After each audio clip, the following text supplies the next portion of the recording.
Bihar museum और कला संस्कृति मंत्रालय भारत सरकार के बीच बिहार म्यूजियम में कंजर्वेशन लैब की स्थापना को लेकर एमओयू साइन किया गया। यह इकरारनामा बिहार म्यूजियम के महानिदेशक अंजनी कुमार सिंह और कला संस्कृति मंत्रालय भारत सरकार की जॉइंट सेक्रेटरी लिली पांडे के बीच हुआ। इस मौके पर अंजनी कुमार सिंह ने कहा, क्या दिन है बिहार संग्रहालय के लिए कि हमारे साथ अपना जो संस्कृति मंत्रालय है उसकी जॉइंट सेक्रेटरी और जो नेशनल म्यूजियम इंस्टीट्यूट है उसकी वाइस चांसलर लिली पांड्या जी हमारे साथ हैं। उनकी पूरी टीम हमारे साथ हैं। पांडे जी हैं, उनके कंसल्टेंट हैं। आज बिहार संग्रहालय देखेंगे भी। हम लोगों ने जो ये एमओयू किया है उसका मुख्य उद्देश्य है कि बिहार में आप सबको मालूम है कि सांस्कृतिक धरोहर और हमारा इतिहास बहुत प्रसिद्ध है और हमारे पास जो आर्टिफैक्ट्स है वो भी बहुत बड़ी संख्या में। अब लोग मजाक में बोलते हैं कि मगध वाले एरिया में कहीं भी खुदाई लोग घर के लिए करते हैं या कोई बिल्डिंग बनाना चाहते हैं तो बहुत सारी चीज़ मिल जाती है। ये पूरा बिहार ही ऐसा है क्योंकि कभी ये पाटलिपुत्रा जब राजधानी थी तो पूरे देश की राजधानी थी और मौर्य काल में और उसके बाद जो कला संस्कृति की जो उन्नति हुई वो पूरी दुनिया उसको मानती है। प्रॉब्लम ये थी, समस्या ये थी कि हमारे पास जो आर्टिफैक्ट या जो भी चीज़ हमारे म्यूज़ियम में हो, चाहे बाहर हो या ज़िलों के म्यूज़ियम में हो, उनकी स्थिति अच्छी नहीं थी। खुदाई जब हुई और उसके बाद उसका जिस तरह से संरक्षण होना था वो संभव नहीं हो पाया। कुछ पटना म्यूज़ियम था हम लोगों के पास, तो एक वहाँ पे थे इस तरह के कंजर्वेटर, लेकिन जो आज जो टेक्नोलॉजी हो गई है कंजर्वेशन की वो बहुत बदल गई है और बहुत अच्छी हो गई है। तो हम लोग के लिए हम लोग चाहते थे कि ईस्टर्न इंडिया में एक अच्छा सेंटर बने अपना। तो बिहार संग्रहालय नया म्यूजियम बना तो वहीं पर एक कंजर्वेशन का लैब डेवलप करने की हम लोगों की इच्छा थी, महत्वाकांक्षा थी।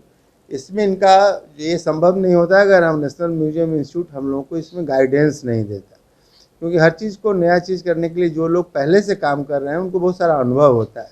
जैसे मान लो हमको सामान खरीदनी है, हमको उसमें लोगों को एम्प्लॉय करना है, तो ये चूँकि पहले से ये सारा काम करते हैं तो जो टेंडरिंग में हमको हेल्प होगा, जो लोग आएंगे शुरू में लैब को स्थापित करने उसमें सहयोग होगा और फिर हम लोग लॉन्ग टर्म रखेंगे सहयोग। और इनके पास चूँकि ये राष्ट्रीय संस्था है तो इनके पास अंतर्राष्ट्रीय अनुभव भी आते जाते रहते हैं, एक्सचेंज कर सकते हैं, लोगों को बुला सकते हैं, कार्यक्रम कर सकते हैं।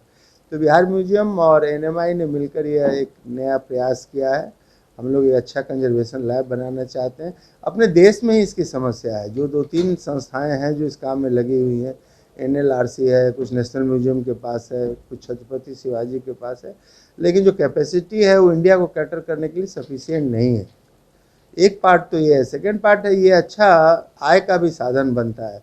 और मैं देख रहा था Chhatrapati Shivaji is making very good money by giving services to Middle East country. कि बिहार में सांस्कृतिक धरोहरों की कमी नहीं है, लेकिन पुराने समय में इनका संरक्षण सही तरीके से नहीं हुआ और इस लैब को बनाने में लगभग 2 करोड़ की लागत आएगी।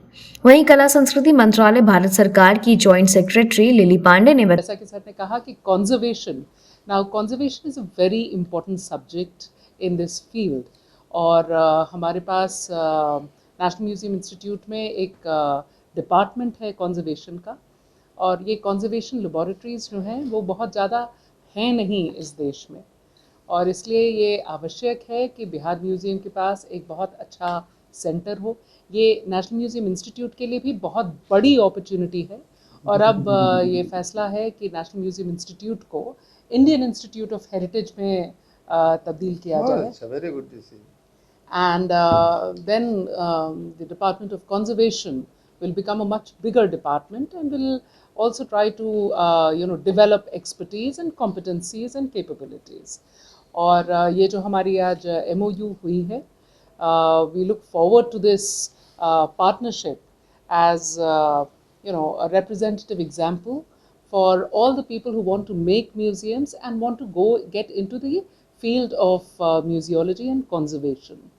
आउटरीच प्रोग्राम्स के थ्रू हम ये भी कोशिश करेंगे कि जितने भी हमारे युवा हैं या बच्चे हैं जो म्यूज़ियम आते हैं देखने के लिए, they should also be told about how important it is to conserve our tangible, intangible and natural heritage. और इस विषय में भी ये जो पहल है हमारी सर, ये बहुत कारगर सिद्ध होगी and I look forward to this association. Or I cannot tell you how happy I am right now to be here. And I really look forward to seeing this museum in all its glory and learning from you and learning from this museum space. So many congratulations Bihar Museum को और National Museum Institute को. बताया कि देश में धरोहरों के संरक्षण को लेकर कंजर्वेशन लैब की काफी कमी है और बिहार म्यूजियम में कंजर्वेशन लैब की स्थापना से नए पुरातात्विक अवशेषों और पुराने अवशेषों का संरक्षण हो पाएगा। इनमें नेशनल म्यूजियम इंस्टीट्यूट और भारत सरकार का पूरा सहयोग रहेगा।